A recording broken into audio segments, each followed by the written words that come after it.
SEBI प्रमुख माधवी बुच और उनके पति पर लगे आरोपों वाली हिडनबर्ग रिपोर्ट पर कांग्रेस नेता पवन खेड़ा ने कहा, दूध का दूध पानी का पानी अपने आप हो गया। भारत सरकार ने कोई विशेष जांच की तरफ ध्यान नहीं दिया था। हिडनबर्ग ने ही एक और रिपोर्ट निकाली जिसमें इनका सारे कारनामे सबके सामने आ गए। ऑफशोर कंपनी में उनके निवेश सामने आ गए हैं। जब सब कुछ सामने है तो सवाल ये उठता है कि माधवी बुच को जब एसईबीआई का प्रमुख बनाया गया था तब क्या भारत सरकार को ये जानकारी नहीं थी? अगर नहीं थी तो ये बहुत बड़ी विफलता है। राहुल गांधी ने कहा था चौकीदार चोर है, वो साबित हो गया। खड़े होना शुरू हो जाएंगे। दूध का दूध पानी का पानी अपने आप हो गया।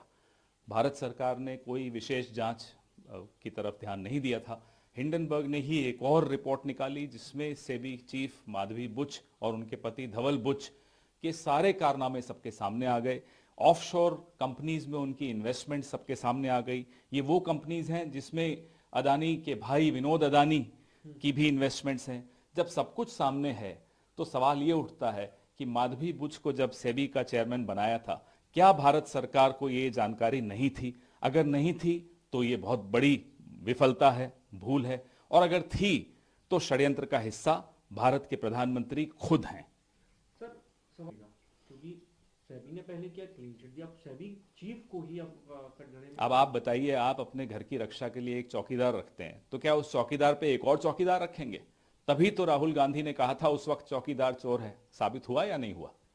सर क्योंकि जब ये रिपोर्ट आई तो सभी चीफ की तरफ से, उनके हस्बैंड की तरफ से स्पष्टीकरण दिया, कैरेक्टर असैसिनेशन की बात कही उन्होंने। कागज सबके सामने है, उसका जवाब दीजिए। क्या ये ऑफशोर कंपनीज में उनकी इन्वेस्टमेंट्स थी या नहीं थी? ये तो सबके सामने है ना, हाँ या ना का जवाब है। ये तो हम सेबी चीफ से भी कोई सवाल नहीं पूछ रहे, हम गौतम अदानी से भी कोई सवाल नहीं पूछ रहे, हम देश के प्रधानमंत्री से सवाल पूछ रहे हैं। क्या आपकी सरकार, जो कि बड़ी मुस्तैद मानती है अपने आप को, क्या उसको ये जानकारी थी या नहीं थी? ये जॉइंट पार्लियामेंट्री कमेटी से कम में कुछ नहीं मिलेगा। जेपीसी होनी चाहिए, उसी से इन तमाम सवालों का जवाब मिलेगा।